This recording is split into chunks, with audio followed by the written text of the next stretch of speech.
Calling the meeting to order. I love to use the gavel. They put it up here. I figure I should make good use of it. So, call the meeting to order. Can we have the roll call, please? Commissioner Arata? Present. Commissioner Bajaj? Absent. Commissioner Funabashi? Present. Commissioner Nafisi? Present. Commissioner Beely? Present. Commissioner Sao? Absent. Chair Simpson? I am here, and here comes Commissioner Bajaj. At 7 minutes and 33 seconds. Perfect. Present, sorry about that. Okay, so we've had the roll call. I guess we should have the salute to the flag. Commissioner Bajaj, why don't you lead us? All right, ready? Begin.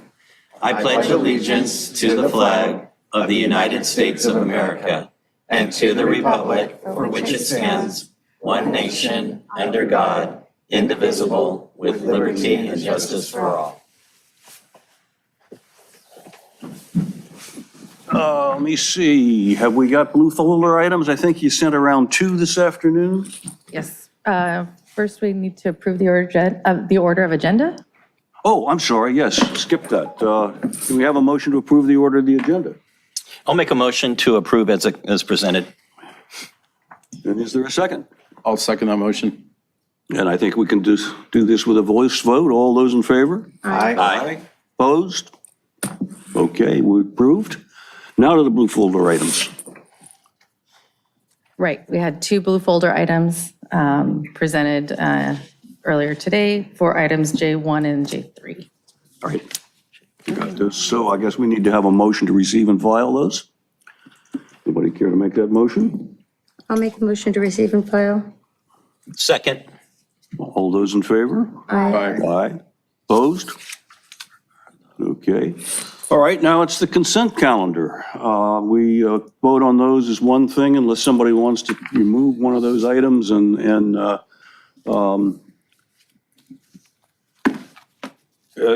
consider it as a second item, but I guess there's only one item on the consent calendar, right?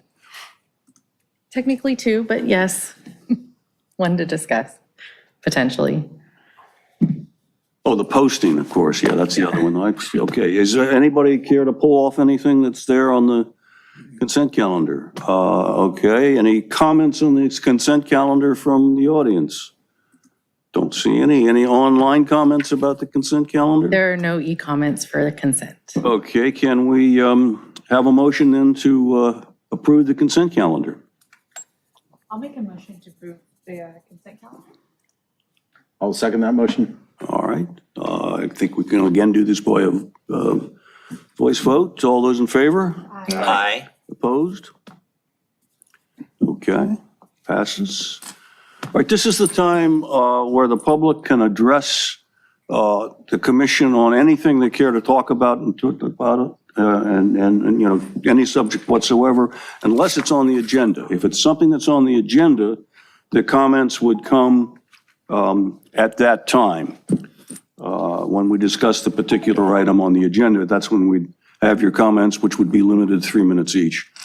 So anybody have any public comments they'd like to make on non-agenda items? Seeing none? Okay.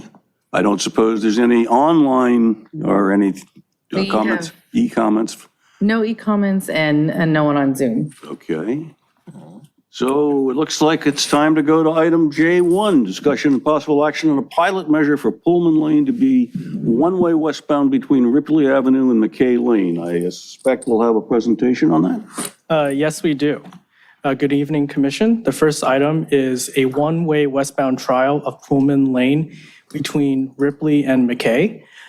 This came out of a lot of resident requests from the area, concerns about visibility and safety at this intersection. Over here on this first slide is our existing conditions with Pullman Lane being, like most other residential streets in this area, 28 feet wide. But this block in particular, east of McKay, west of Ripley, provides two-way travel and parking on both sides. West of McKay, Pullman is a one-way eastbound street. So if you look further below, you'll see that this cross-section is 2 8-foot parking lanes on each side and a single 12-foot lane for two-way travel, which is not sufficient for unimpeded two-way travel. In the diagram, the arrows show the directions that drivers can go on the street and the approximate locations of the stop signs. One of the things that staff noticed that sort of came out of the resident complaints was some severe visibility constraints. So the picture on the left is if you're in a vehicle looking at eastbound Pullman right before the stop sign, with an always stop controlled intersection, you want to be able to see the other approaches at the stop sign so you know who got there first and who gets to go first. As you can see, we need a yellow arrow to show where the other stop sign is because it's so far away and sort of over a hill. The picture on the right is westbound Ripley. As you can see, the stop sign for Pullman is pretty far away from the other approaches. If there are cars parked between the two stop signs, that makes the visibility even worse. What we found in our observations was that vehicles along High or along Ripley were able to see each other and sort of regard each other as equal players in the always stop. But a lot of people, didn't really recognize that Pullman is also a part of that intersection. So if someone is trying to go eastbound on Pullman, they'll have to stop at the stop sign and sort of inch their way out into the intersection, hope that someone sees them, and then kind of dart their way into the intersection. So staff's recommendation is to pilot a one-way westbound for just this short block. This removes the conflict where you have two-way travel in one lane. And so that way, with the single lane that's available, making it one-way westbound, this would remove eastbound Pullman from that intersection of Ripley so that Ripley and High, those stop controlled approaches can focus on each other, focus on who has the right of way and who gets to go first. And so access to those properties along Pullman would still be maintained. You can still go into Pullman after the always stop intersection. We're proposing to do this as a trial. It's a pretty low cost, easy to implement trial using some barricades and covering some of the stop signs and putting appropriate signage. We're hoping to test this out for maybe 2 or 3 months, gather some neighborhood feedback, and decide what to do from there. But first, this would actually be approved by City Council first. This item, we provided notice to everyone living within 150 feet of the 3 intersections that form this triangular park. If this trial measure is approved, we expect to lose maybe 1 or 2 spots temporarily along the park just to be able to fit those barricades. But if this was permanently approved, that parking can be restored back to existing conditions. If the commission does not recommend a one-way street for this short block, there's a couple other things we could do that somewhat address the issue. One of which is moving the westbound stop sign on Ripley to be right up at the Pullman intersection. So that way, eastbound Pullman and both sides of Ripley can see each other. However, this removes the High lane stop from this intersection, so that if you were on High lane and making a left, you would stop twice, one to turn onto Ripley and a second time to continue on Ripley.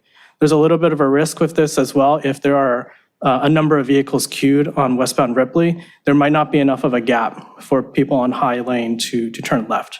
And that stop sign of High lane and Ripley would not be an always stop. Another option would be to basically paint a whole lot of red curb, about 120 feet of red curb along the corner, if we don't change anything else. This somewhat addresses the visibility issue, but does not completely solve it because there's still a vertical grade, as shown from the other slide, between Pullman and Ripley. So staff's recommendation is to trial a one-way westbound for this short stretch, and happy to answer any questions. Any questions from the commission? Do we have any traffic counts? I know, or when you painted that scenario of there being cars backed up on westbound Ripley that would prevent from High lane coming out, are there certain times of the day? Theoretically, I could see it happening, but I travel Ripley a fair amount. I could imagine maybe certain times of the day, but how big of an issue do we think that would be moving that stop sign to the west? In terms of High lane and Ripley, probably not a very high risk. I would say, we don't have exact traffic counts for Ripley, but we've noticed that the busiest times are school pickup and drop off. But not in that immediate intersection. It's nothing like, next to Adams School down at Lilienthal. But generally, the stop signs that are on the, further up and down Ripley, those meter the traffic, so you're not going to get a whole flood of, 10 vehicles at a time approaching that stop sign at High Lane. There might be, one or two at a time. But, as I mentioned, the downside of moving the stop sign is that if you're on High Lane, you don't have the always stop anymore. You have to wait for everyone on Ripley to go, and you're sort of last in line. We're prioritizing Pullman and then deprioritizing High Lane. Thank you. Other questions? Yes, I have one. So if you're traveling southwesterly on Ripley and you're making a right-hand turn on Pullman Lane, are we putting any do not enter signs or one-way signs on that corner before it enters Pullman? So if you're going southwesterly on Ripley, you can still enter Pullman Lane. We're proposing it to be one-way westbound.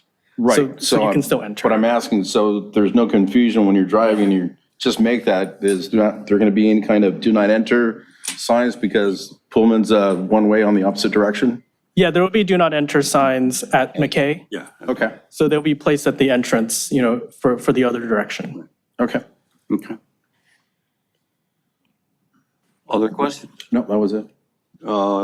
Do we have any comments from the audience? I have a question. Oh, I'm sorry. That's okay. How did this make its way to the commission? We got two residents came to us with concerns about, not being able to see around the corner of Pullman and Ripley. They initially requested red curb, but when we went out there and took a look, we thought that, the visibility concern was more severe than we thought, more than typical that we get for red curbs. So we, came up with this other solution that could just improve the intersection and preserve some of the parking. And the 150 feet seems like a very narrow, it seems like what, 2 house lengths? 150 feet for the block? Yeah, Or, yeah. doesn't seem very far. That It's you're just noticing. that, yeah, and on But I that guess map, it's just that little block that's it's just a affected? tiny little block. Okay, There's so about just those, you noticed those 2 houses, basically? Yeah, so actually, we noticed twice, we actually individually went to each of the properties, knocked on their doors, and if they didn't answer, left a note. We did receive one sort of kind of question/opposition response from one of the neighbors, but we answered their questions. And then we noticed to the larger 150-foot radius from all 3 intersections. Okay. Has there been any traffic incidents there? Not that we found. Other questions? I guess it's now, do we have any public comment on this? I have Mike Masuda that would like to speak.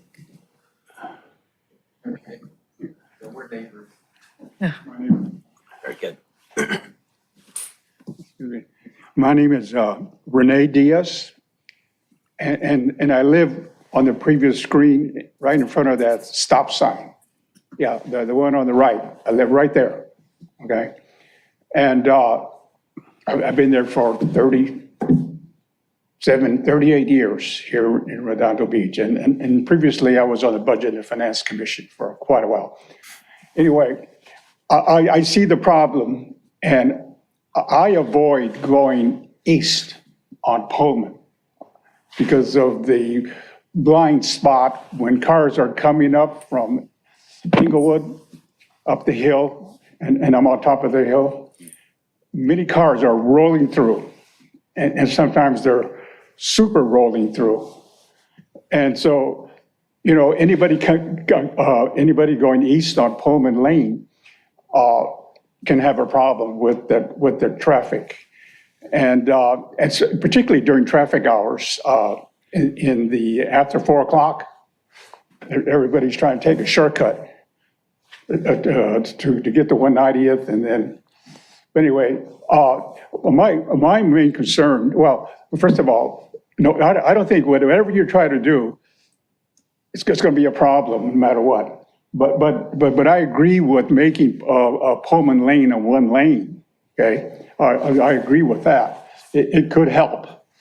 But I'm just concerned about whatever barricade you put up, don't make it an eyesore. But it should be a 1-way lane.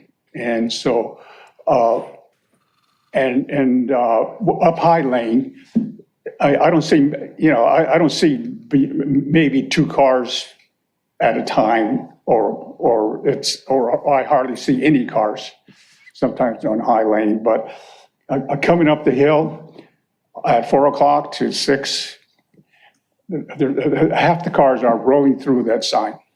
So again, my last comment is I just don't want to see this sign to be an eyesore or this barricade. So that's my comments. All right, thank you.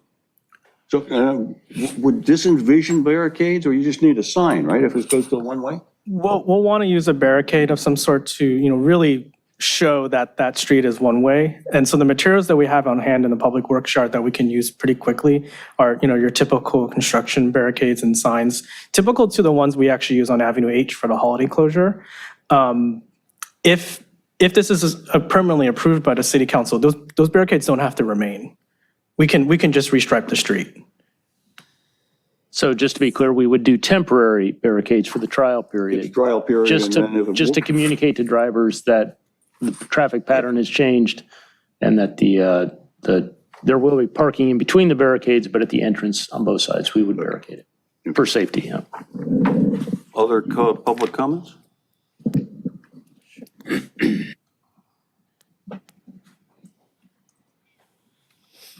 My name is Mike Masuda, and actually I'm a resident next to Renee there. And where that red car is in the picture, I live just in front of that, which is 2407 Pullman Lane. So we're so close. We do hear all the honking. We always hear because the car is trying to come in from Pullman into Ripley. And like Renee mentioned, those cars, because they can't see that side, they see the left, they see in front, they immediately follow the car in front of them. So there's no gap. They actually take off second one. So it's just enough for them to pause and take off. So it'll be like a line of cars.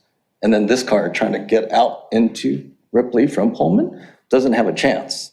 And then also, as you can see, if that car, like that red car, or even in front of it, is there, you can get an accident. You just can't see anything. And also, my car was parked just in front of the red car, just on the other side of the driveway, which is my driveway. My car was hit. So from a stop sign, somebody ran the stop sign, hit my car that was parked and pushed it into the middle of the street, 10 feet into the street. So you're like, how can that happen? So it's nice that if it was red marked on the curb, because actually I was asking for that just recently. There's a car parking there and he's like blocking. And so I actually asked for mine to be red marked in my parking area, just because that person also parks in front of my driveway for some reason. So I want him to move over, but then if he moves over, he's gonna block the Pullman entry. So it is pretty bad, and it's more of people just don't look for it and don't know it's there. So they just kind of follow each other through the stop sign without stopping too much, and therefore it can cause a lot of accidents. So we're just used to all the honking. So it is a very good assessment that they made.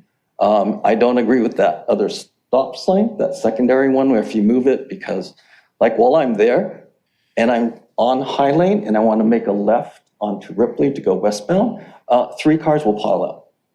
So though if you shift those over, those 3 cars are in front of High Lane.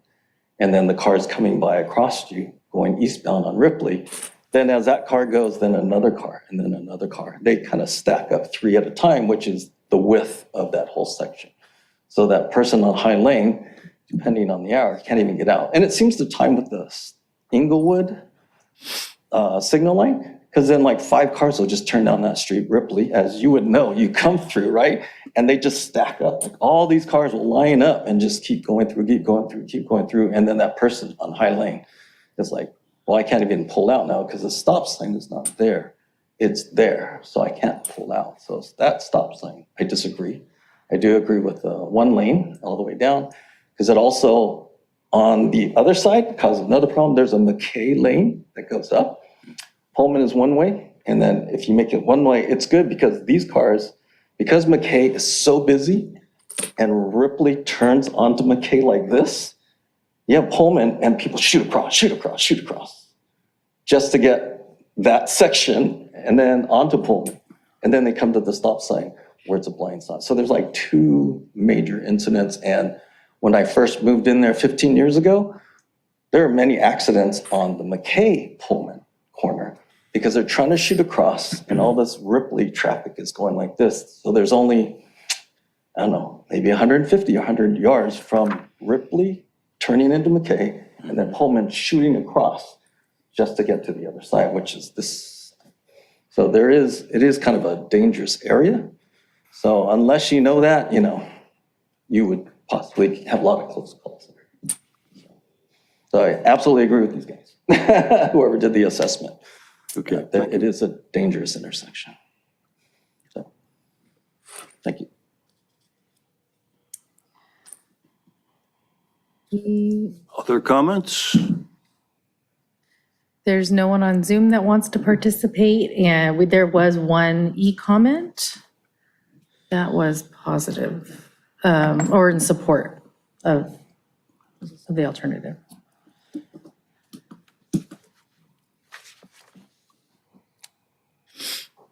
Okay, we've lost the presentation, is that? Do you want the presentation? That's fine. I think that might help to have, yeah, the recommendation there. So, any thoughts at all from the commission as to what we want to do here?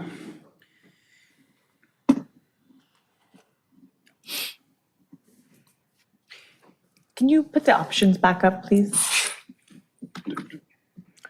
So this is the first option for the one-way. Yeah, just I don't to- have all the options on one slide. I thought it said, you had something up that said the 3 options that we could take. Right here. Ones? Yes. Yeah, recommend for city council, you're on the, Sorry. I think I'm on the wrong thing. Thank you. there you go. I'm sorry, I just wanted to clarify, there's actually no e-comments for J1, so. Okay, no e-comments, all right. Thank you. And nobody And zooming or? No whatever. one's zooming in at this time. Okay, anybody, yes? I have a comment. I mean, that's a pretty major change for that street. Do they have one of those trailers that, flashes for a while before they do the barricades? Just so people know they're not planning to do a barricade? I think we could explore a changeable message sign, but we'd have to find a place to put it and where's the optimal location for it. I would suspect that this change doesn't change a lot of, it's really the people on Pullman and McKay who just can't turn into that block anymore. So we feel that with a temporary barricade and enough signage, it'll be very visible and clear that they can't turn in. So your recommendation then is that this be instituted as a one-way street on a trial basis With city council approval.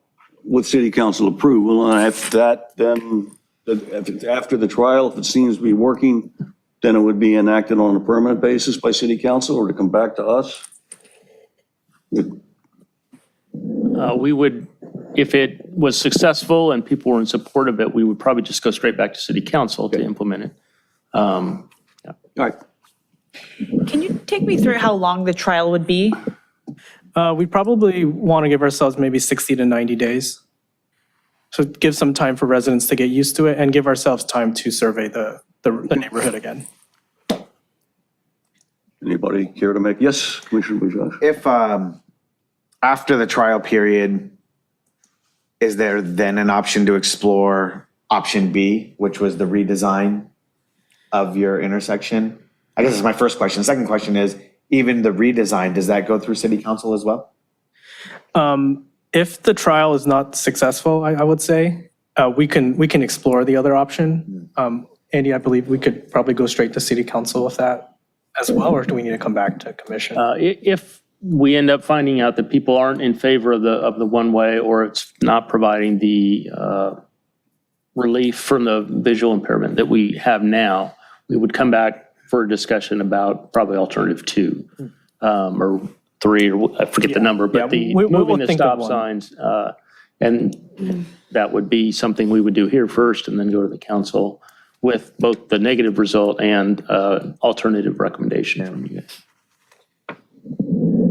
Okay. Yes, Commissioner. Yeah, I wanted to make a couple of comments or just clarify. First of all, our commission always appreciates when the neighbors come out and speak to issues that are directly, in your neighborhood. And yet, I just want to confirm that we've gotten no response from those 3 homes that are on that street, that 150-foot section in question. Because I really was curious. I mean, obviously that could affect their ability to get out of, their driveway and then have to go one way, presumably back towards McKay in order to get out. And they would have to enter off of Ripley so anyway, they're not here, so their opinion has not been expressed. I still have a concern, though, for those homeowners because of what was stated, and what I believe is true is that westbound Ripley, people are flying, and they've got that momentum going up the hill. They feel they can see everything when they get to the top at high, and they'll go right through it. Any of those cars that will then make a quick right onto the street to Pullman, I could see one of those owners trying to back out of their driveway or otherwise exit, and here's a car coming through your house making a quick right to continue westbound. So at one point, I thought an option was actually to prevent cars from westbound Ripley making that right turn onto McKay. Again, just to protect those cars there, if you can kind of picture that. Pullman. Onto Pullman. Yeah, they would not be able to then continue westbound on Pullman because of how I perceive them making that right turn very quickly, fast. The question about moving the stop sign, which is why I was concerned about cars building up and queuing. I think the only tool that stops a car at Pullman is a stop sign at Pullman. Obviously, if they even stop at the one at High, they're continuing on through.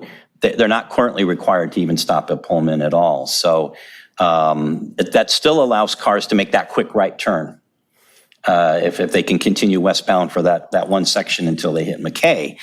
So through it all, this was just one of those crazy triangle park type, it was very creative back in the day, I'm sure, but I think that's where we've got the problem. And I'm trying to figure out who really has the biggest challenge. Those 3 houses on Pullman, the 2 of you who are on Ripley right there. There was even mention of red curb and giving up parking, which we always kind of, I like to do that. yeah, we don't really typically like to do that. And we normally get a lot of pushback from the neighbors and where we're trying to perhaps put red curb in front of their houses. If I'm hearing testimony tonight accurately, you're proposing red curb that obviously improves sightlines. And if that was staff's recommendation, we certainly would have had that as part of an option too. But but I'm reading that you're willing to give up a spot of parking under those, as you explained it. So anyway, I'm just kind of thinking a lot out loud. Go ahead. It's a tough intersection. I don't know The that. option to make the one block of Pullman one way, I mean, that doesn't eliminate any parking, does it? If it was permanently approved, we could maintain the parking that's there, but it's during the trial. We need Yeah. just during the trial. A little because of the barriers. we need a place to put the barricades. But I mean, I think, okay, I, for what it's worth, I think staff's recommendation deals with the situation. It's on a trial basis. It seems to me to address the issues that were raised by some of the comments, but I'm kind of inclined, just because of trial basis, to just make a motion that we follow staff's recommendation. It goes on to mayor and council. They'll have a chance to kind of digest it, and additional public testimony would be welcome at that time as well, perhaps from the other 2 or 3 on Pullman. And let's. That's your motion? Yeah, I'll make a motion that we follow staff's recommendation to make that a one-way street. On a trial Period. basis. On a trial basis. Okay, is there a second for that motion? I would definitely second that motion. Okay. I guess we should probably have a roll call vote. That's good. Commissioner Arata, Can you start with him? I'm going to think about it for a second. Commissioner Bajaj, Yes. Commissioner Funabashi, Yes. Commissioner Nafisi, Yes. Commissioner Beely, Yes. Commissioner Arata, Aye. Chair Simpson. Yes, Try it out. okay. Motion passes. So we're now on to what? We're on to I wanted to move that. item That's tough. J2, follow-up discussion and possible action on proposed traffic configuration changes along North Alberta Avenue. I guess that's the 500 block we're talking about? That's correct. So this was an item that Familiar. came to the commission a while back. There was some complaints from residents about, the street being narrow with the center line, mirrors getting hit, and just high speeds along the street, so between Carnelian and Diamond, mainly around the school hours, since the street directly connects to the stop sign in front of the high school. I think staff at the time performed a study, and gathered feedback from the neighborhood. One of the solutions was to convert this street into a one-way northbound street, and that was the recommendation that the commission provided, but to also explore other traffic calming measures. Just as a refresher, this street is only 30 feet wide with parking on both sides. So with the graphic below, it shows that we have about a 14 to 16 foot travel lane for two-way travel, which is probably the source of some of these conflicts with the two-direction travel. At the time, staff, proposed, perhaps eliminating parking or one-way, and so the survey responses was for one-way northbound. But we decided, after at commission direction, exploring some other options. We've discussed this interim solution with Councilmember Lowenstein. And so this slide shows the interim measure, which would be to prohibit all turns, so the left turns and right turns, onto the 500 block of North Alberta during the Redondo Union School pickup and drop-off times, so roughly 7 to 9 on weekdays and 7 to 9 and 2 to 4 on weekdays. What we didn't do in the previous discussion was collect any traffic data. So we're proposing to collect some traffic data on the street before and after the restriction is posted to sort of see what the traffic pattern changes will be. Approximately 30 to 60 days during this interim measure or trial period, we would survey the residents again just to see, how they're liking and, decide what to do from there. In the meantime, we'll also remove the yellow center line since that's not compliant with the width of the roadway. So our staff recommendation is to, go back to the city council with our proposed recommendation to eliminate the turns onto North Alberta from Carnelian Street as an interim measure. And I'm happy to answer any questions. With that idea, I think it's going to be very confusing depending on where you put these signs, because that is kind of like, it's nearly a five-way intersection. Yeah, so that's something we thought about. And unfortunately for this intersection, we're going to only be able to put one sign for each direction. So the no left turn sign will probably go at the apex of this corner with Alberta and Carnelian, far enough away from the Irena intersection so people aren't, don't confuse that they can't turn left on Irena. And then same for the right turn sign will probably be on the other side of that no left turn sign, right before someone is able to turn right onto Alberta. But I think that's going to be very confusing for almost anybody. And I take that more often than I care to admit. So, and it is a very, very narrow street, and going two-way traffic on that is very dicey. And I can see why the residents have so much concern. Other questions?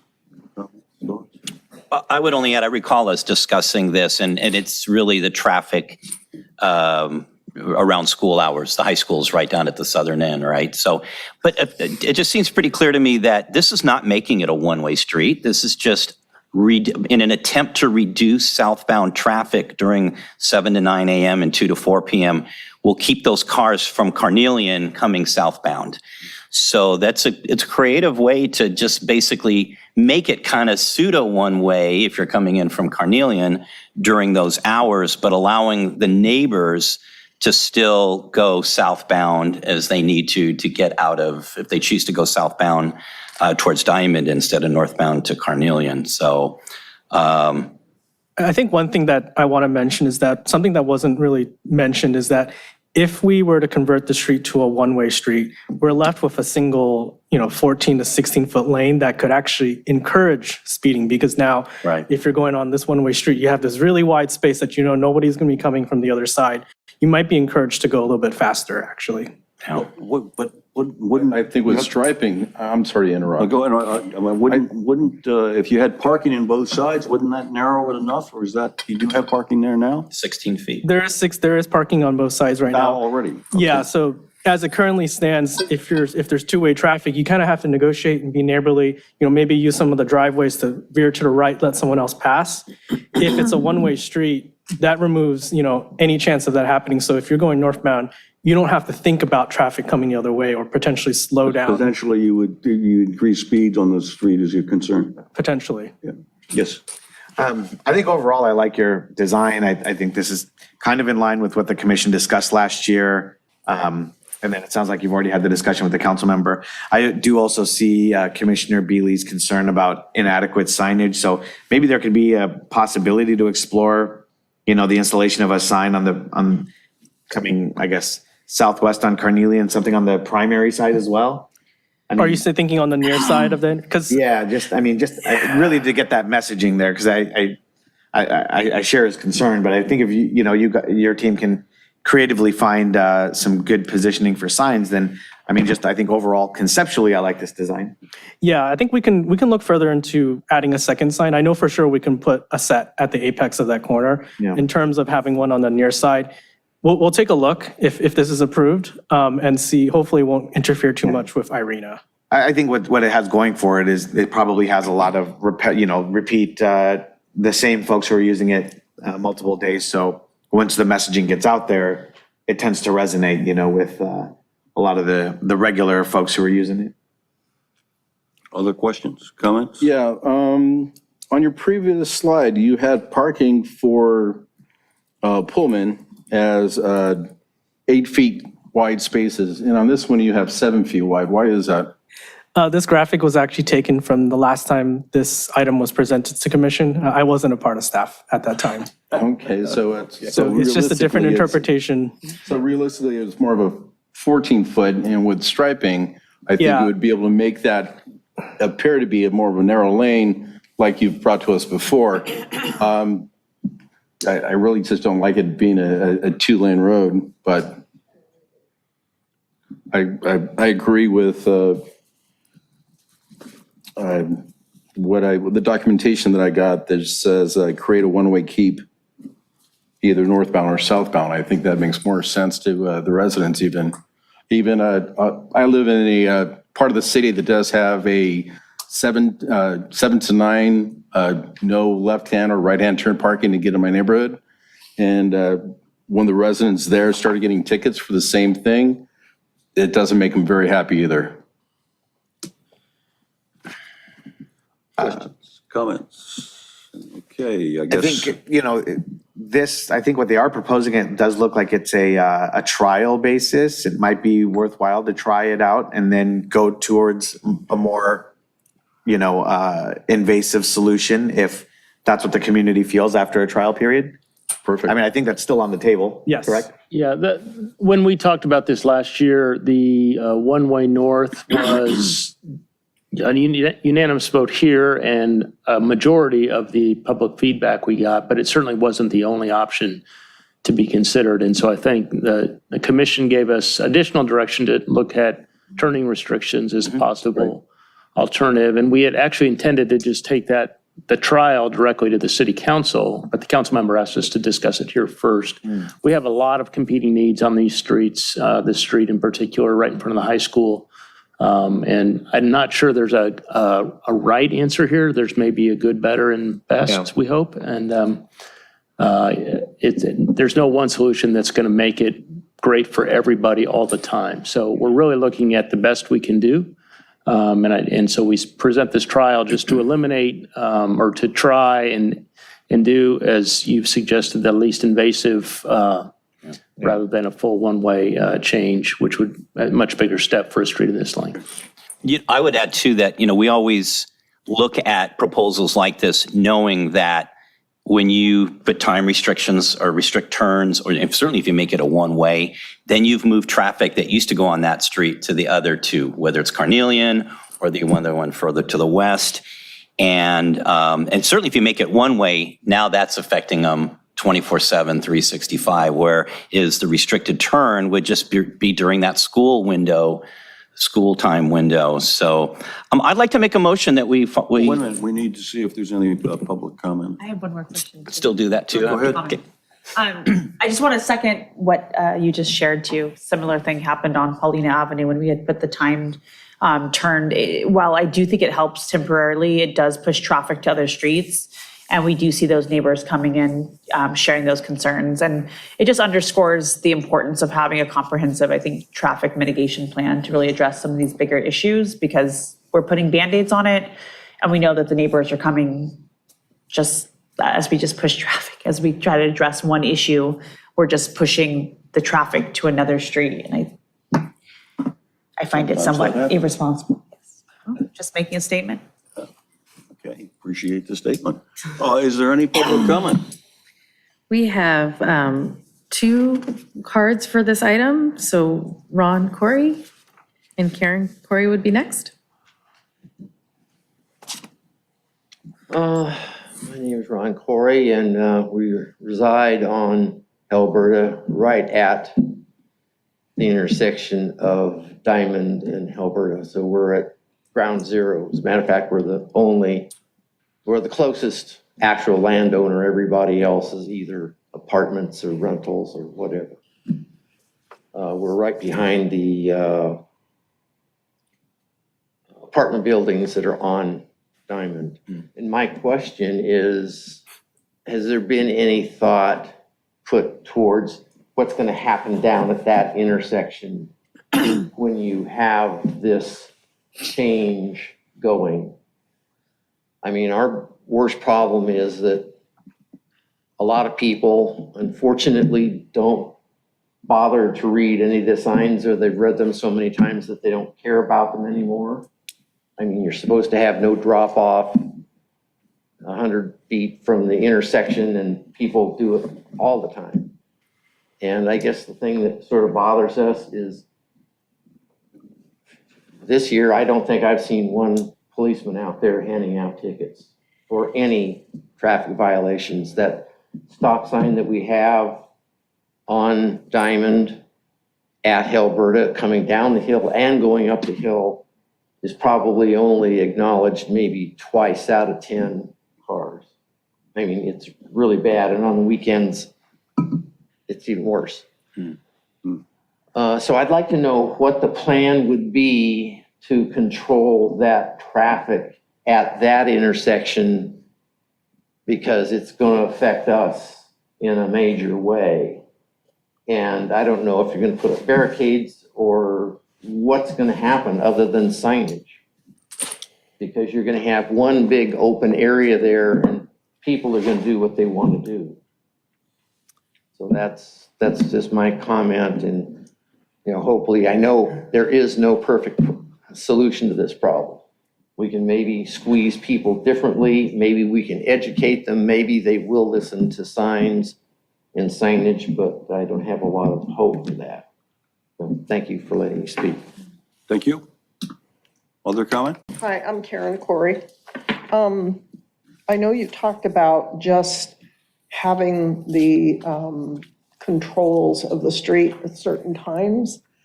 The problem is the school operates almost 24/7. And I know that's the way it seems like to me. They've always got something going in the evening. They always have something going on the weekends. And so what difference is it going to make if you just make it between certain hours during the day? What about in the evening? We can't even get in our driveway. People park in front of our house. They even park in front of the driveway. Sometimes I have to go out there and ask them to remove their car, which, you know, they feel a little entitled to do. And it's mostly the parents, I'm sorry. But having just a time frame for this to happen, to me, it doesn't seem that it would work, because again, there are so many functions at the school, and it would impact, you know, it wouldn't impact those times. It would just impact during the times that you're listed. And the other comment that I have is that since we live like right on the corner, the parents drop their kids off in front of our house and in front of the houses across the street. They don't go much further down. And so what happens is that sometimes it's difficult for us to get out of our driveway in the morning. We have to, if we have personal things to do, like a doctor appointment or something, we have to schedule things around when the school time is so that we can't leave and we can't come home at a certain time because we can't get in our driveway. And that's been a problem, for us.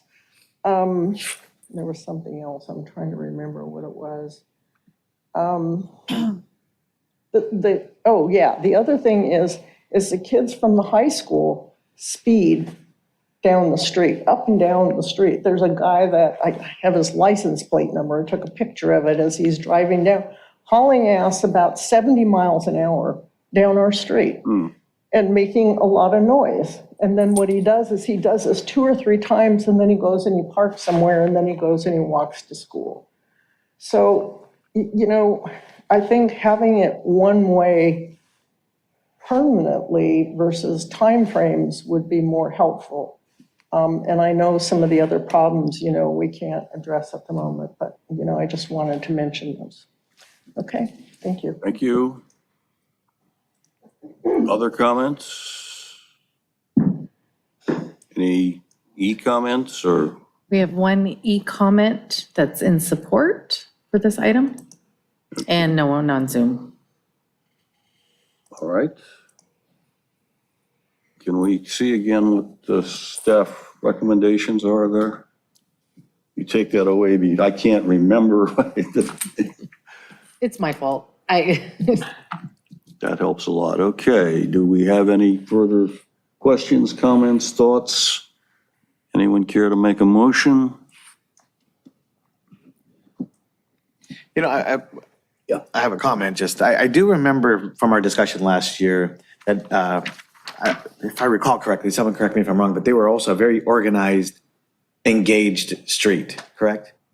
Like a lot of communication with the street, and I think a lot of coordination. So I think after a trial period, I'm sure city staff will have a very clear sense of a path forward after a trial period from the community, if I recall them being as organized as they were, to voice what they want. So I'll make a motion to, Commissioner Arada has a question. No, I just had a question in regards to who we have here in front of us saying that how it heavily impacts, all day long.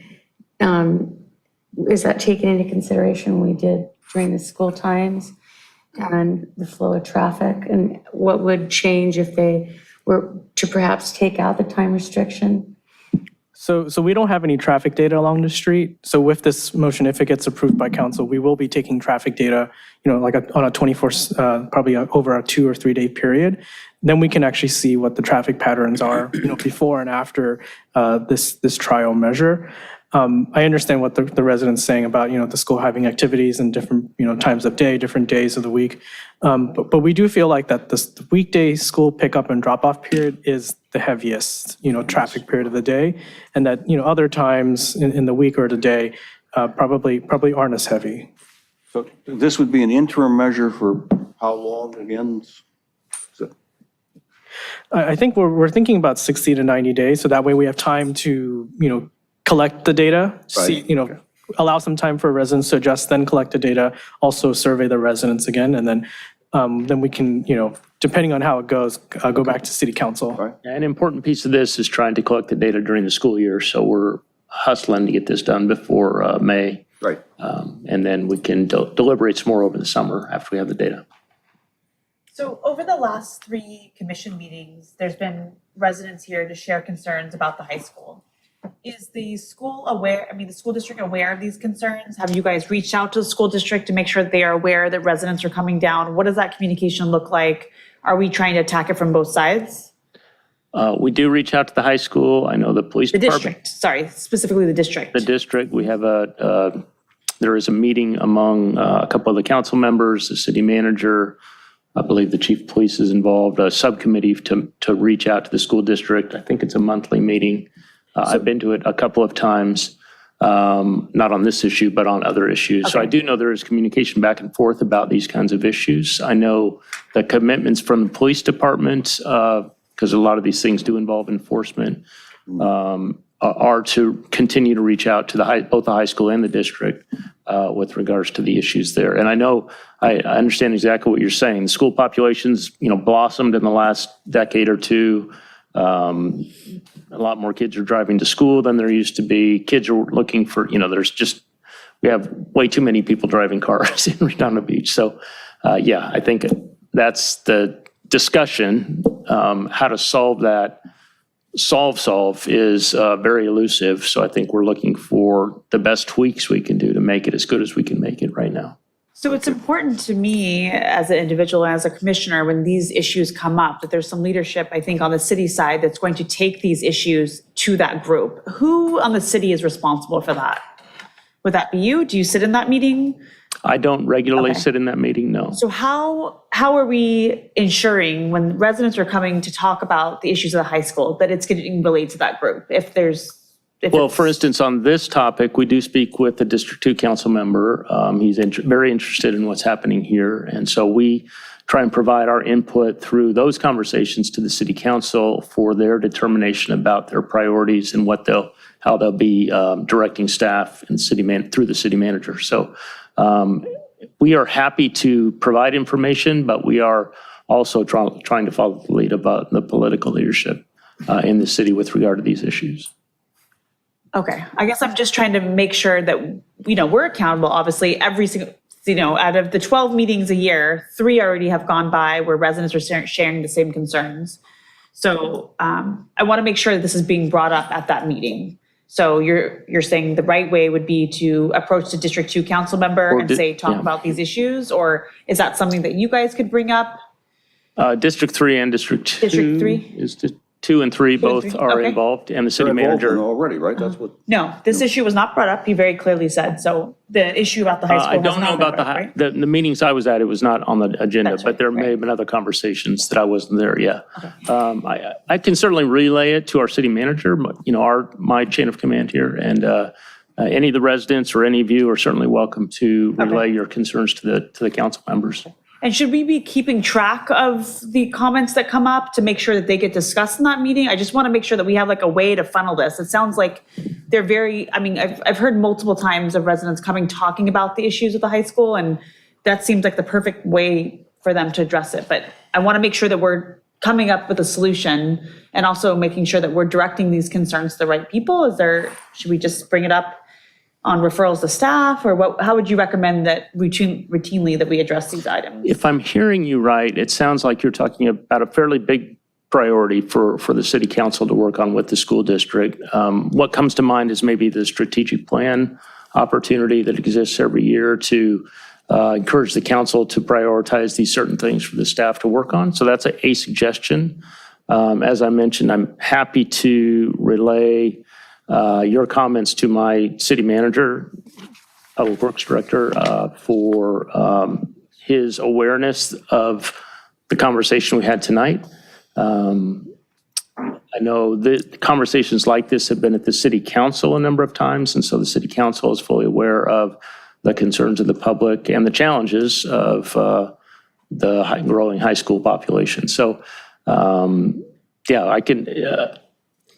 videos are available for people who want to watch. We're not logging every comment. Certainly, that's not. I'm not asking you to log every comment, but certainly there's some consistency coming, right? And this is a continuation of an item that we talked about this both around the high school. Yeah, the last 3 meetings. Right, the street sweeping Angela item Ho and changing came of at the the last hours. meeting, and I think before that, there was Steve Bopp came at the meeting before that, and I remember these people, they're very vivid with their concerns at the high school, so. Okay. Yes. Well, I think that the staff bringing it back to us has been a good thing, and this is a step in the right direction to do it for these limited times so that they can collect the data, so that they can make a educated decision that's going to be fair for the residents as well as for the high school and all of that goes with it. So I'm going to make a recommendation to support the staff recommendation of the school peak period turn restrictions onto North Alberta Avenue from Carnelian Street as an interim measure so that they can get the data that they need to be able to make the best decision. Okay, is there a second for that motion? I would second that motion. Okay, may we have a roll call vote, please? Commissioner Arata? Aye. Commissioner Bajaj? Yes. Commissioner Funabashi? Aye. Commissioner Nafisi? Yes. Commissioner Beely? Yes. Chair Simpson? Yes.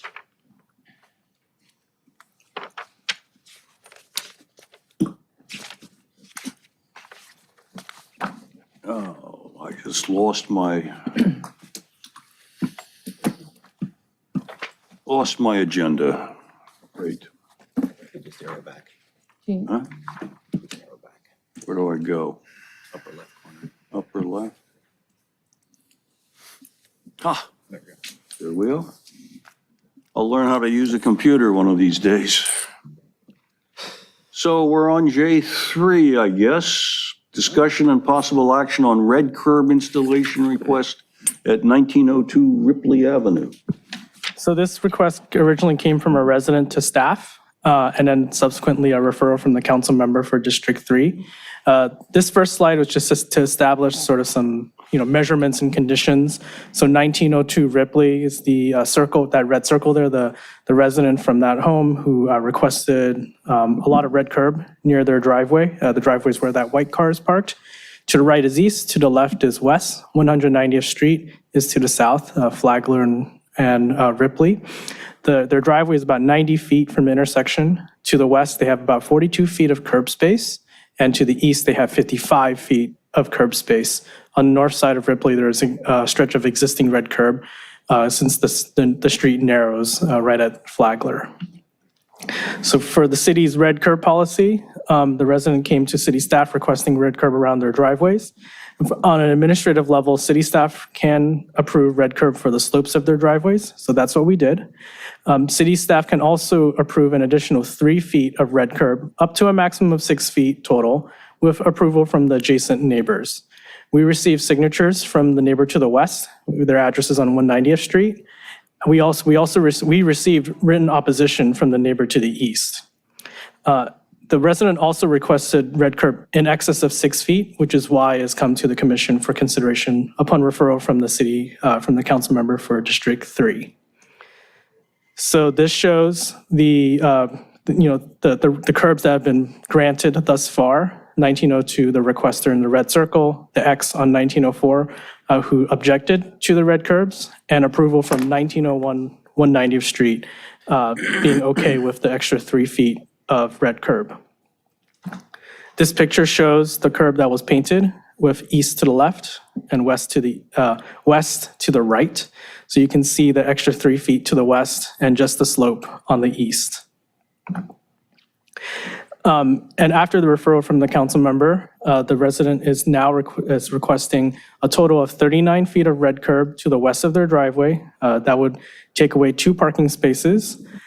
They're also open to removing 1 space by adding 19 feet of red curb. And they're also requesting 9 feet of red curb to the east of their driveway. We would like to note that any amount of red curb to the east of 1902 will remove a parking space since there's only 55 feet of curb space over there. Staff has received some, support and opposition to this topic. We have found that there are no, particular unique conditions on the street that would warrant additional red curbs in the area. We've also heard requests from residents to add preferential parking in this neighborhood, which suggests that, parking is a challenge in the neighborhood. So that's why, staff's recommendation is to reject any additional red curbs for this request. Happy to answer any questions. Let me just add to that, if you go back one slide, it's a little bit hard to see on this aerial, but it should be noted that there is a curb, extruded curb bulb out following the arrow there. So it does provide some protection from right turning vehicles off of Flagler onto Ripley. And then the other clarification is that the District 3 council member did refer the conversation but had expressed no opinion of one way or the other about the red curb. So she wanted this conversation to happen here, but did not have a leaning. All right, and staff's recommendation is to deny the request. That's correct. And to keep things as they are right now, which is, the slopes of their driveway painted, plus the extra 3 feet as approved by the adjacent neighbor to the west. And what was the reason that the red curb was requested? They expressed difficulty seeing out of their driveway. Okay. Any other questions? Comments, thoughts? Okay, is there public comment? We have one card, Robert Moore.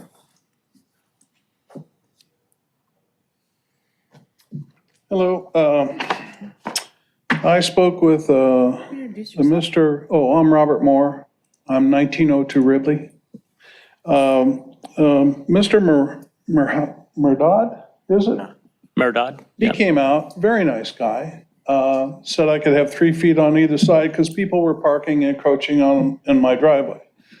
And then he said with letters, you could get another 3 feet. So I got letters, and what was omitted, 1903 and 1905 also sent in letters in support of additional. When I spoke to 1904, they were worried about the inconvenience of parking, and I was worried about safety. And so there were two different things here. That street was supposed to be cul-de-sac, but the citizens voted down widening Flagler and removing the house to my west. So the compromise is to put the curbing out. And they were going to paint everything red all the way to my house and red on the other side. Well, they didn't. They only painted the red on the curb that they laid out in the street so it could be seen, which I understand. So it hasn't been a problem since the mid-'80s. I've been there since 1976. It hasn't been a problem because people usually don't park there. So I could see the corner. But in the last couple of years of construction of condos and whatever else, all these construction workers with the big trucks have been parking there. I can't see the corner to get out of my driveway. So I have a line of sight issue, and it's a total safety issue. So whenever they were blank, I would put my van out there, park it as far from my driveway as I could where nobody could park in front of me. So at least we could see, or I could pull around and go. Normally I don't park on the street. So it's a vision problem, it's a speed problem, and it's like these signs you're going to put up. They're hard to read when you're reading the text while you're driving. And so I'm finding that the EV cars coming around the corner now are going way faster than the regular car used to go. And if there's no car going east or westbound, then they go over the double line and they're really going pretty good speed by the time they hit my driveway. The curbing saved our life for a long time, but now it's getting to the point, if I can't see that corner, it is so dangerous that we're concerned. And that's why I wanted to add 3 more feet, and Mr. Murdad said I could add an additional 3 feet on the east side and still have the 3 parking spaces. It wouldn't take any away. But I didn't want to upset my neighbor by having him go over there to tell her. The west side is the concern about safety, line of sight and safety. As the other Ripley problem, the diagonal streets are causing problems all the way up and down. Plus I'm on a big hill and my time's out.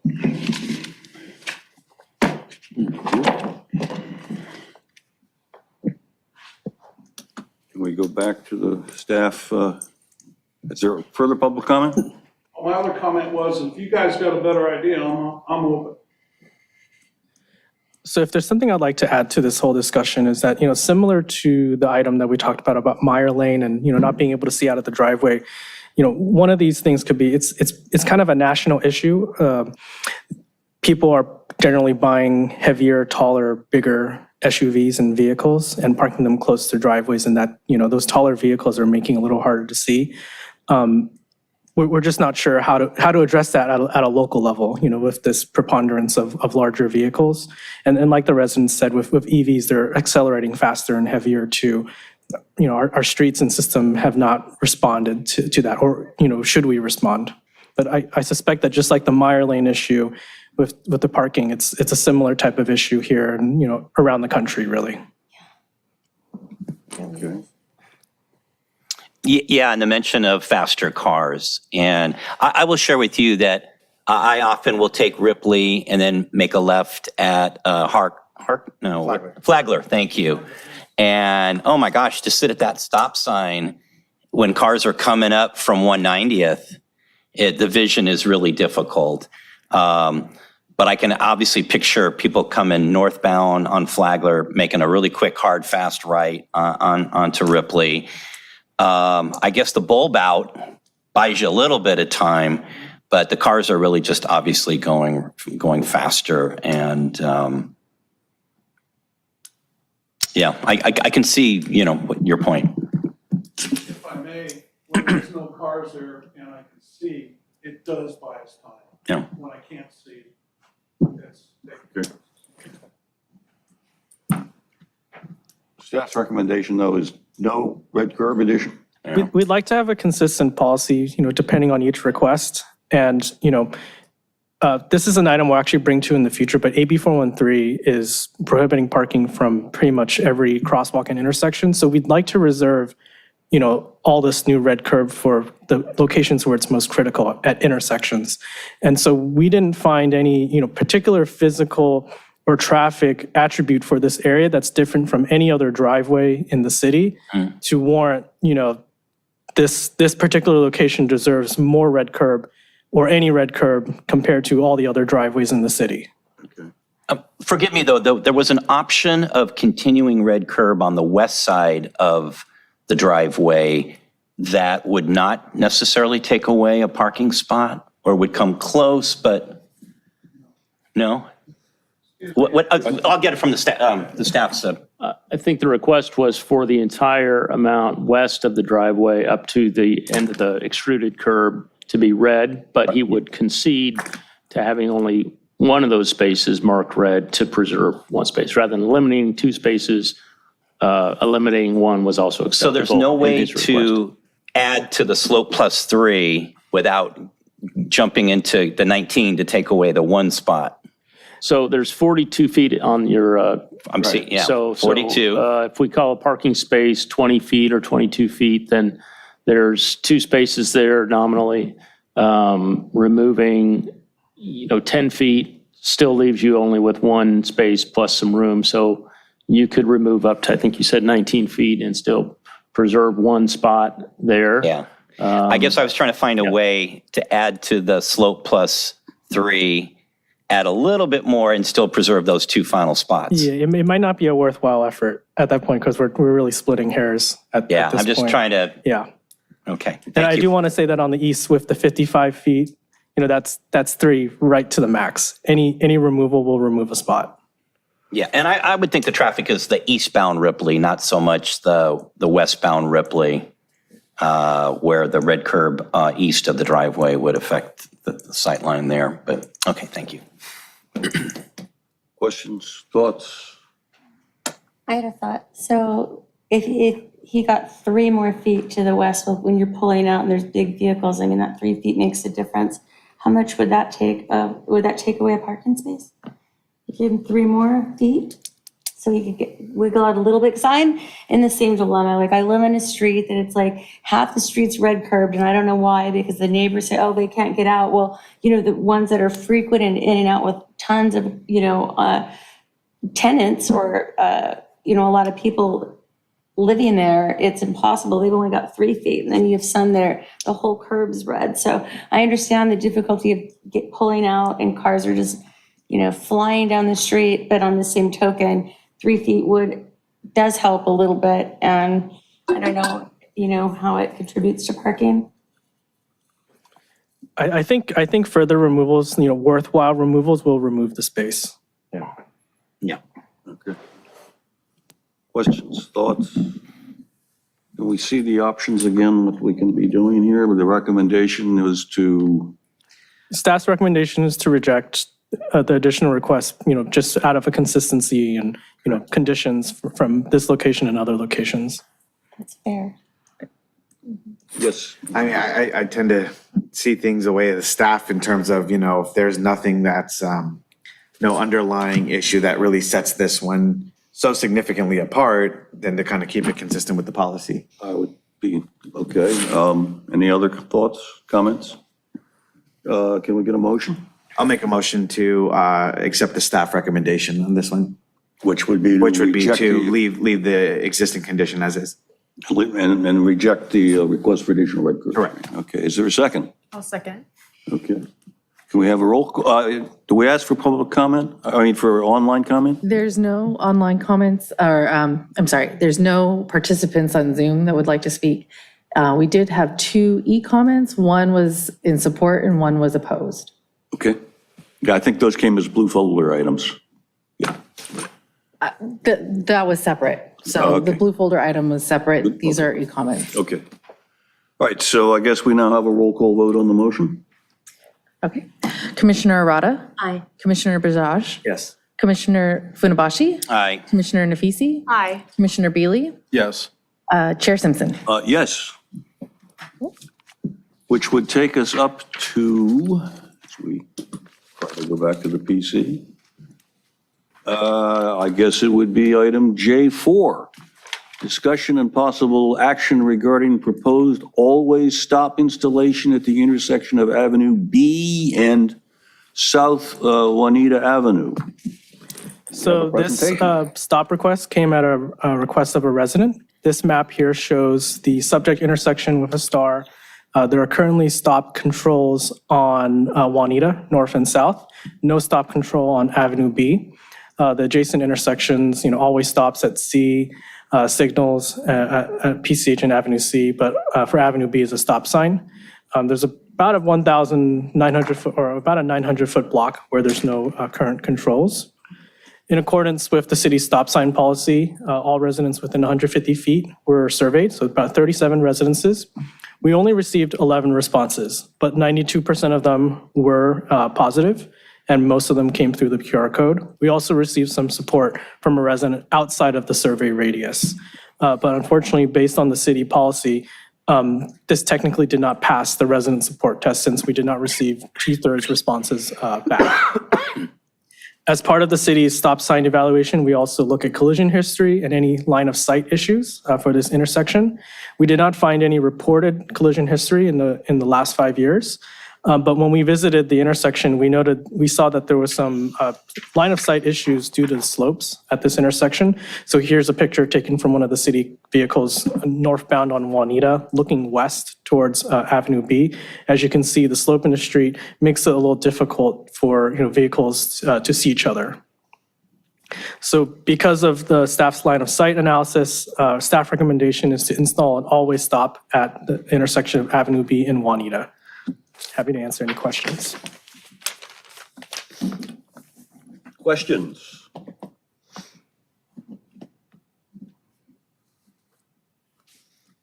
Is there public comment?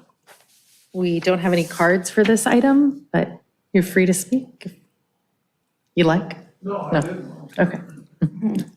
And so there's no participants on Zoom that would like to speak either. Okay. We do have one e-comment, just since I'm here, that's in support. Okay.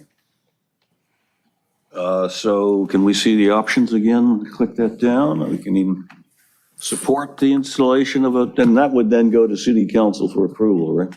That's correct. So it's just a recommendation. So, I have a question. Do we have any feedback from the city councilman?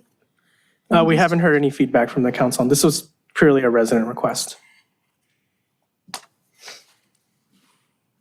any further questions, comments, thoughts for the good of the order? Anyone care to make a motion? I'll make a motion. If the technical analysis supports the installation of the all-way stop sign, then I'll support the staff recommendation of the all-way stop. I'll make the second. Yeah, motion made and seconded. Let's have a roll call vote, please.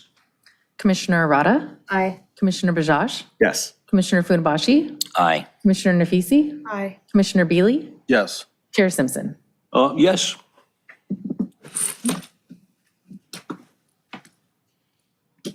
And come back, magic screen. Okay, that's all of the items I guess we have for consideration tonight. so we move to item K on the agenda. Yes, Staff referrals, I saw the new stop sign went in at Spire and Flagler. Today or yesterday? It was this week. Yeah. And my teenager actually noticed it and sent his thank you. So You're welcome. they enjoy having that stop sign there. But seriously though, I wanted to mention that I saw today a missing pull box cover. I don't know if it was a city public works cover or a private, like an Edison or something, but what's the signalized intersection at Harbor and Blue Water Grill? Marina? Marina Way. So it would be the southwest corner. There was a missing, it's like a green pull box cover, quite a large one. We'll take a look at that. Yeah, so there was like exposed wires and so forth. Not like exposed, cut, but just the pull box cover is missing. Yeah, we have some work going on around that area. There's a sewer pump replacement project there. I'm not exactly sure, if that's a part of it, but we'll take a look. Got it. Yeah, we're happy to do that. Just also, I'm going to take the opportunity to plug our Access Redondo phone app where that kind of thing can be reported, as well as through our city website's customer service link. Access Redondo is very effective. You guys really respond. Yeah, it really helps us to be able to track these requests. So getting from you to me to the right person in the field and their Post-it note is not nearly as effective as our Access Redondo. Other comments, referrals to staff? I've got one other comment. I noticed the signal timing change at PCH and Redondo. For a while, it looks like they might have corrected it, but they made the modification to the phasing and then it seemed to operate pretty good. But then for maybe about a week or two going eastbound on Redondo was it looked like the signal timing wasn't running as efficiently. We were seeing lengthy backups. It looks like it might have, I don't know if you were aware of it's been corrected, but it looks like it's been improved. What we think we've observed as well, because Caltrans doesn't always tell us what they're doing. We do think they fixed the left turn issue that we dealt with several months ago, but it resulted in a kind of a short cycle on the eastbound on Redondo. We addressed that with them, so I'm happy to hear if you think it's been improved. I don't think we're done with that corridor. We're still working with Caltrans and the city of Hermosa Beach to try and do kind of a corridor-wide assessment of the signal timing to just improve the overall conditions, especially during the commuting hours. Yes, Commissioner West. Is there any way, I know it's county, to get an update on Avenue A, the stairs down to the beach? Trying to remember the last thing I heard on that. I know the Extension, right? we extended is it a local coastal permit to close that, which is required, what the city's required to do. The county has submitted plans to us, and I think they're at the point where they're ready to go out to bid for those plans. So I think it's pending. They took a long time to find funding, and Ted's got some more on that too. I actually, in conversations with the interim community development director, it's actually under review and scrutiny of the coastal commission staff at this point because of the impact that it's having on the bluff versus the linear stairs that were there before. So it's still being investigated and discussed before they give them the approval to move forward with construction. Thank you. Okay. Nothing for me. Thank you. I do. See, I thought you might. I just wanted to follow up regarding the request at the last commission meeting regarding the red curb between Beryl and Maria. And I know I encountered staff one morning while I was dropping off my son, and thank you for doing your homework. But I know you said you wanted to bring it back in March and April. Are we still on target for that? We're on target. I think April might be the meeting that's slated for joint with finance, I believe. So it's on our list and we're trying to slot it in as early as we can. Okay, fantastic. And then when I encountered you, you said you were looking into the countdown light. We've requested it. Okay, fantastic. So nothing needed, that's ordered, We're ordering it, yeah. What's the estimated timeline for that? I need to check back with our vendor on that one. I don't have a timeline right now, but it's one of those things that should be pretty quick to swap out, but I will check on in on that. Fantastic.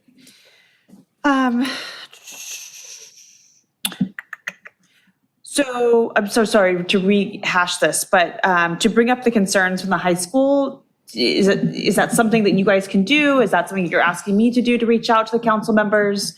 What's the best way to make sure that those council members are hearing the concerns that are brought up at this commission meeting? So it's a great Very nice. question, and I do want to have a conversation with you, maybe offline, about all that we can do. We are certainly aware of the issue, and we're just trying to balance our own priorities with time with our staff. So we try and take our direction from the city manager in terms of council priorities like that. So I would love to have a chat with you about that and maybe whatever ideas come out of that, and maybe propose something to the city manager about how we might effectively have that communication with the school district on some kind of an ongoing basis, maybe to address issues. Maybe it's a regular feature of that meeting, that subcommittee I mentioned. I'm not sure how to answer that question yet, I guess is what I'm telling you, and I'd like to talk more to you about that. Okay. And let me add to that too, because I've had conversations with the District 2 council member about this particular location. We understand that this is caused by high school traffic. It is not something that's just caused by the local residents that live there. So it is something that's being looked at with the school district, keeping in mind though, this is across the street and it's really the parents that are driving in and out. It is not something that's directly impacting the school itself. So it's really a driving behavior of parents and not necessarily the school. The most the school can do is to notify parents about, the locations that they should be dropping off and what have you. But the driving experience itself is not something that the school district can be directing towards the parents. It is something that our police department will step in and do some additional education. But on top of that, we also have a communications committee. And Lauren, I think you wanted to add a little something about that. So one of the items that the communications committee is starting, they want to hear feedback from commissions. And so if there is something, and I would think this might be something that you would want to relay to council, once a month, they're going to, after our meeting, you can direct staff to add that to the monthly memo that will go to council. So it's giving them feedback on the commissions, from the commissions, that maybe it's not item worthy or agenda worthy, but it's something that you want to relay back to them. So I'm thinking, you're not really directing any one item to take to council for them to approve or such, but you want them to discuss this. This might be the opportunity to add that. And I will say, this is going to be the first monthly memo that's gone to council. So it's a new thing that committee has started, and they want to engage conversations between commissioners and council, so you guys have a chance to provide that feedback. Will we see a copy of that report? It will be if you want to direct something for us to add to the memo, it will be compiled with all of the commissions, and then it goes to council. So it would be part of their agenda, the council agenda. Okay. So I'm sorry, Mr. Saman, but I respectfully disagree that the school district doesn't have any control over the traffic concerns. When those residents came here about maybe 7 or 8 months ago to talk about the traffic on Maria, coming from the Barrel Elementary School, I sat down with the principal and we single-handedly thought about where the traffic in the valet was going, and we redirected it so there's less impact on the residents. It's all because we brought it up to the principal and he was aware of the residents' concerns. So I think if we were proactive in reaching out to the school district and the high school and making sure that they're aware of the concerns, that we can work on it together. I don't think that there's been any foresight in that. There's been conversations, but I haven't seen anyone really working with the high school to really address the problems. And yes, you can notify the parents, and yes, you can notify the kids, hey, you can park here, don't park here.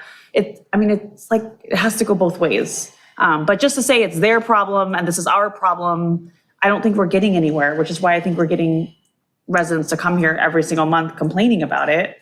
I don't think that's a very good leadership approach. I think on behalf of the city, it would take some foresight and some effort to really address those issues, but. Understood. And I'm not going to debate this with you. I'm just going to tell you that it's not a matter debate. of an I'm just making agreement or it- yeah. disagreement.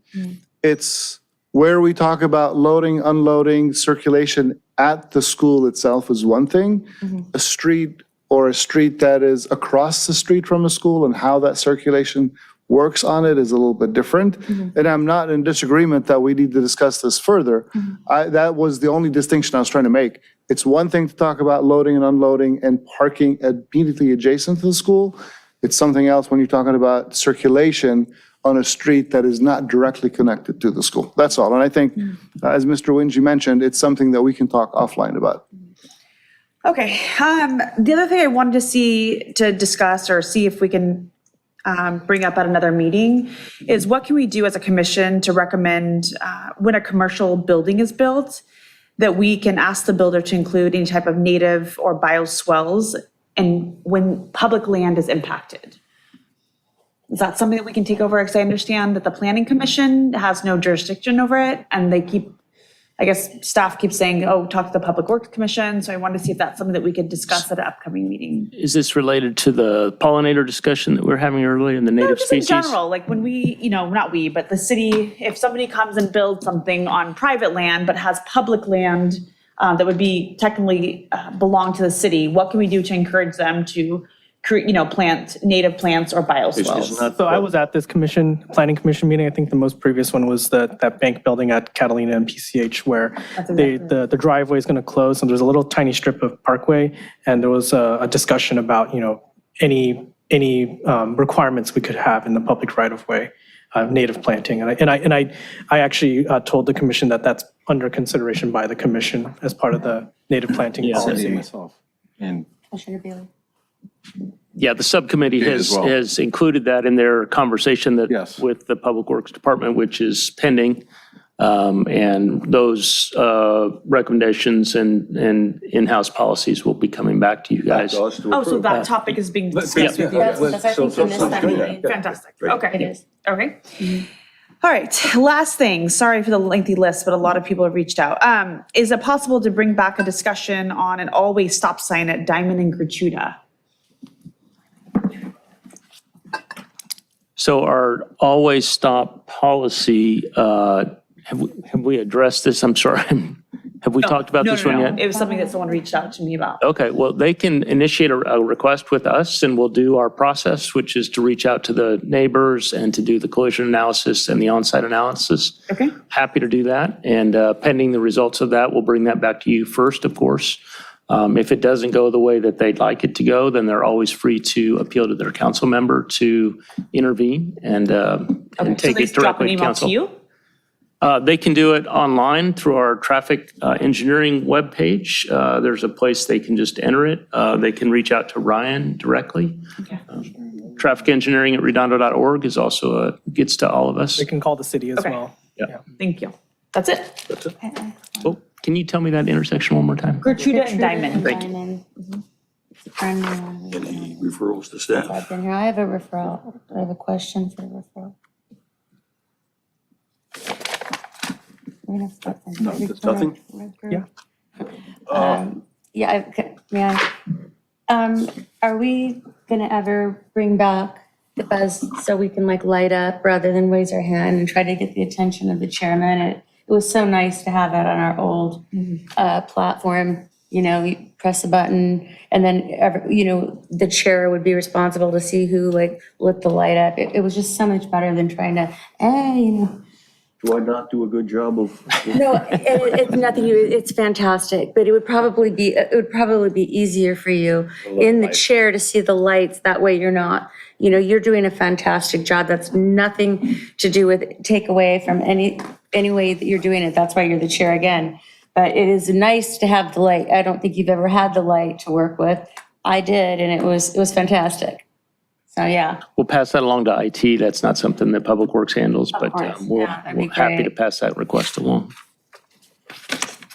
I just wanted to share one encouraging, what I heard back from, it came up in conversation the past week or so, is the way that the white walk sign is synchronized about 5 seconds before the light turns green. And to see that on down Inglewood Avenue and the new lights that are on Grant, the only challenge would be to put that more places around town. But people have just mentioned it and parents think it's wonderful. Yeah. We're getting to it as we can. So any of the new signals that were, along Torrance Boulevard, Manhattan Beach Boulevard, those upcoming signal projects, those will have them.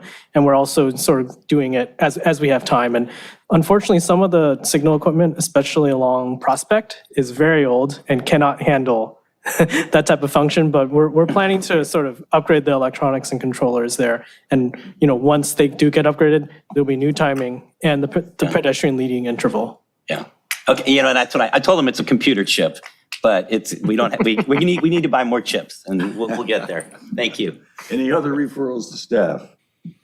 I don't have any myself. I guess it would be time to ask for a motion to adjourn. Before you adjourn, Chairperson, I want to make an announcement that this is my last meeting with you as a commission.